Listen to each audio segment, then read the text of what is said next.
Hi, and welcome to City Beat. I'm your host, Beach, Recreation Coordinator with Lewiston Parks and Recreation. And today we have Admin Service Director Dan Marsh here. Hey, Dan, how are you? Doing great, thanks. Good. Thanks for having me. Yeah, absolutely. So I work down the community center. I get a lot of questions. And one of the biggest questions I get is, why are you so strong and handsome? You did decide to use that question, did you? Yeah, that's great. I like it. Just kidding. Because we like, finance as accounting. We're not always nerdy. We can throw a little fun in there, a little humor sometimes. Good. Oh, that's funny. So now that the budget process for 2013 is over and complete, can you share with us some of the budgetary highlights and let us know how the budget session went? Be happy to. The session went well. For us, actually, it's almost a year-round process. Right now, for example, in the fall, we're concluding the audit process. Audit tends to go into planning. From planning, we start budgeting. And that was true again this year. We welcomed 2 new council members for the budget cycle this particular year. And maybe I should clarify for the listeners, too, our year begins October 1. So we've just launched our new year. And so our fiscal year is October 1, September 30th. And so for us, it's known as the FY13. So we're really in 2013 now as far as budgeting goes. So we welcomed 2 new council members. We began a little earlier this year in about February. Took them through some training exercises, talked to them about what deferred taxes means and that sort of thing. We ended up with 10 budget sessions. And so that's probably a little more than normal. Those are all open to the public. And I want to take an opportunity to be sure and invite the public to come to all of our sessions or any of the sessions that they can. So we work through the sessions. One of the things that I think that's really key and that we've stressed over the years is accountability and citizen involvement. We completed a citizen survey this year. From that, we take that data and use that in all the various departments. For example, every department, police department, the water, wastewater, each have what's called a master plan. That data flows into that plan and it launches out 10 and 20 years. When we have that template, we can use that to actually help us with the budget process. So we try to be extremely accountable to the citizens. We take their input, we look at the resources we have and try to match them with the expenses.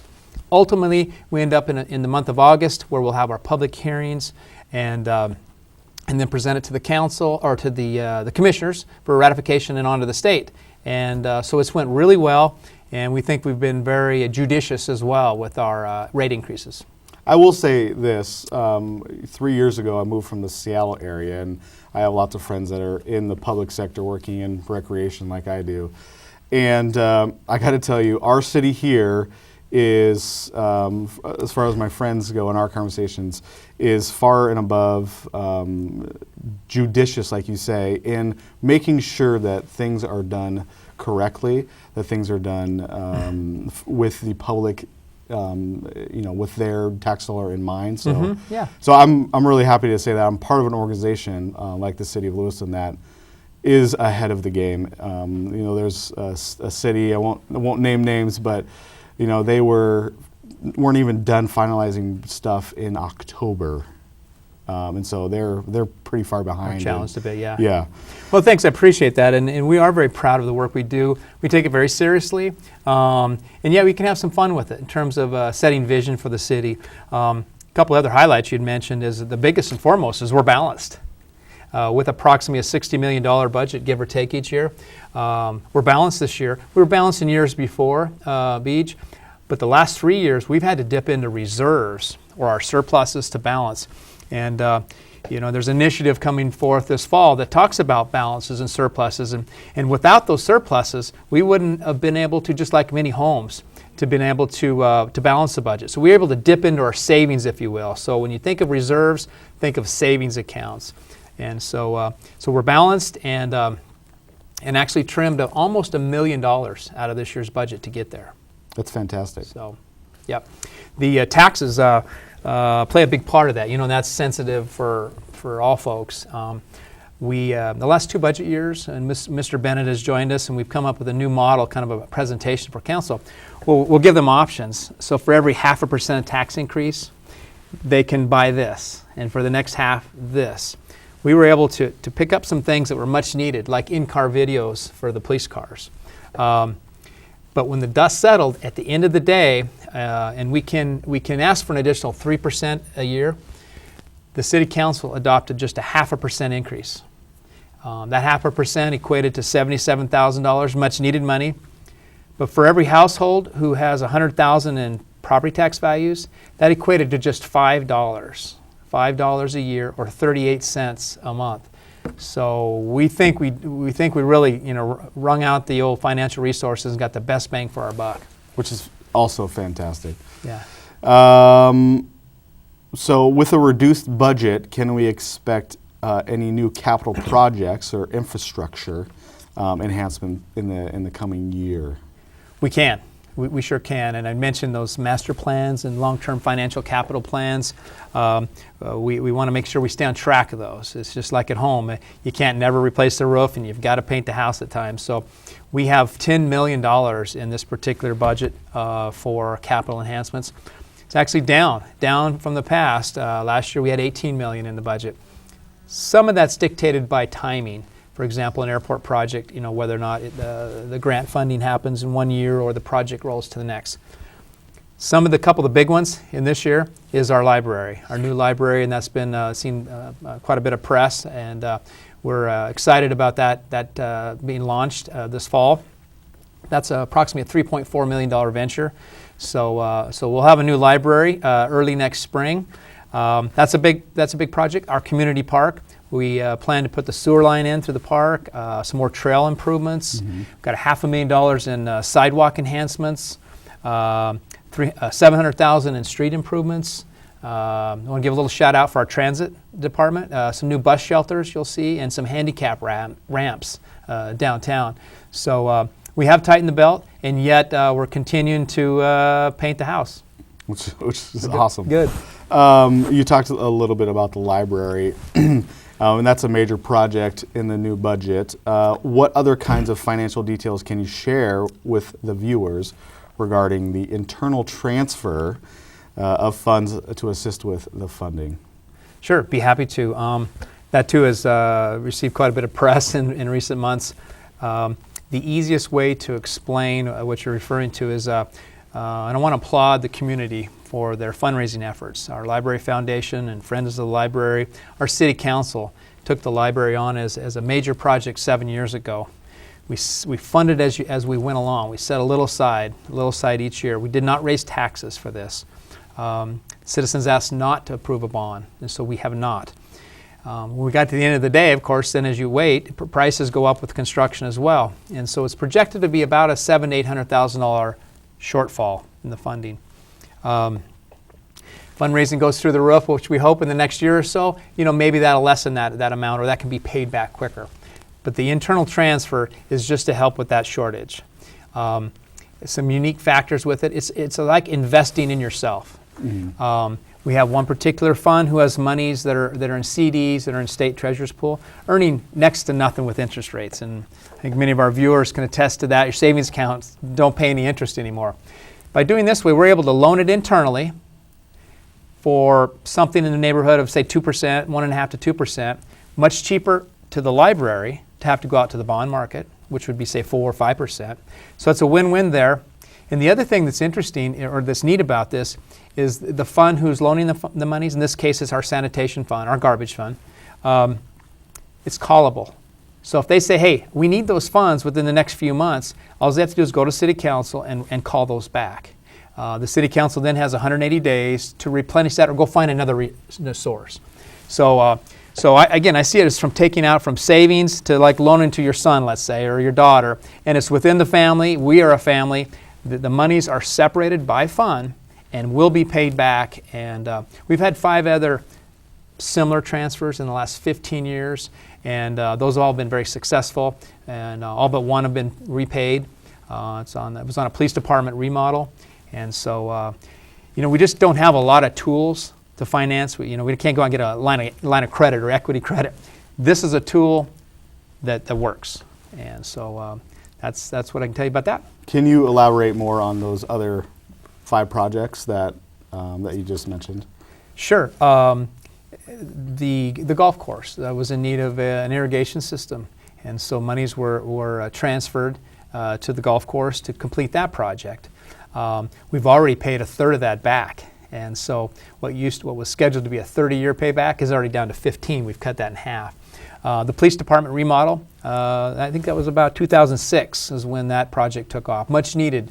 Instead of building new, we remodeled the existing station, about $1 million. That's paid almost in half. A couple other projects, there was some mobile data computers for police cars. The other thing that is neat is because we did have the reserves, we purchased a fire engine this last year, saved about $50,000 because we did have reserves. That wasn't a transfer, but it's nevertheless, it was a saving of surpluses. So there's a few of the other successful projects we've had. You talked about the difference between doing it internally at a 2% rate rather than a bond, which could be 4%. What is that?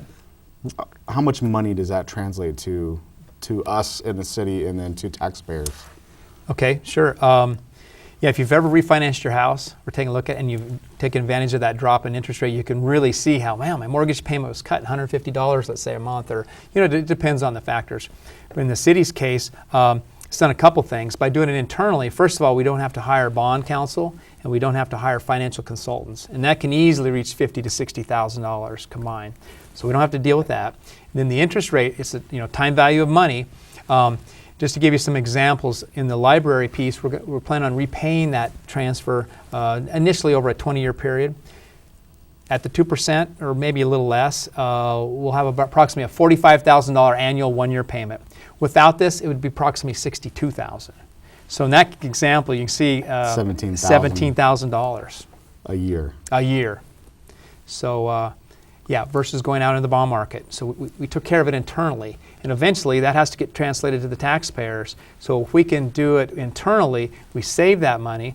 Plus, remember the sanitation fund in this case, instead of earning next to nothing, now has probably 5 to 10 times earned more. Instead of a 0.2, they're earning 2%. Mm-hmm. So it's good business decisions. It's audited every year.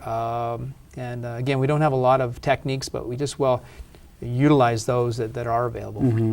And can you just briefly talk about the audit process? And because it is a yearly process, just so taxpayers and viewers know kind of what that means. We're required by state code, state law, to be audited each year, and we're happy to be audited because I think that's an opportunity for us to sit and visit with our auditors to make sure that we're doing as we should be doing. All the records, all the books are reviewed. In fact, we from there, once we receive our audit, and we've received what's called a clean audit for 40 years, we send it to Chicago, to the National Association, and for the last 20 years, we're proud to announce that we received excellence in financial reporting and our internal controls. So that's a process we continue to implement each year, and just real pleased with that. Good. So before we close, is there anything else you want to talk about or inform viewers about as far as financial services or the finance department that you're a part of? It's a great community. Really, I'm proud to live here in the community. It's amazing what we can do when we rally up. It's good to get opposing ideas and some points and counterpoints, but at the end of the day, it's like in sports. When you break the huddle, if that's the decision we go with, it's so important. It's so much more positive when we can then march ahead. And as it relates to finances, quickly mention our Urban Renewal Agency. Urban Renewal Agency was created on behalf by the City Council. I've been on that board since its inception. And that too is one of our only other tools that we can use to prime the pump. Case in point, quite frankly, Schweitzer Engineering, I don't think comes to Lewiston without the work of a lot of people, the Port of Lewiston. But it was through the urban renewal and the efforts that we've done up on the Nez Perce Terrace that allowed them to come. So it's kind of the old adage like in baseball, you build it, they'll come. And we've seen that. We put new water lines in North Lewiston. Kendall Dodge came, and we have other activities there. Downtown, we're hoping for the same. We're in the middle of a project there, and we really like to get that Twin City food site developed. But I'll leave you with this. Every $1 that we have invested in the 3 areas of the city, downtown, Schweitzer property or the Northwest or North Lewiston and the Nez Perce Terrace, we've got a 17-to-1 return. That's pretty good. Yeah, $17 for every $1 in return. And I know some officials would like to see us close those because there would be a slight spike in tax revenues coming back to the city, the county. My philosophy is if we have a valid project, let's keep reinvesting ourselves so that it continues to expand. Dr. Schweitzer announced just recently, I think they're going to triple the staff or double the space. Those jobs bring more taxes, which bring more people, which then we all benefit. And there will be a time when it's proper to close those areas. But so anyway, that's a tool, and we've taken that very seriously. And statewide, we've been recognized as being one of the most conservative urban renewal agencies. So, thanks for the opportunity. I wanted to mention that because it ties in our downtown and many other aspects. Thanks, Dan. Appreciate you coming in and talking to everybody about things that are going on in your department and how it impacts the city every day. So thank you. Appreciate it. You're welcome, Brandon. Thank you for your role. Yeah, you're welcome. On behalf of everyone, we will see you next time on City Beat.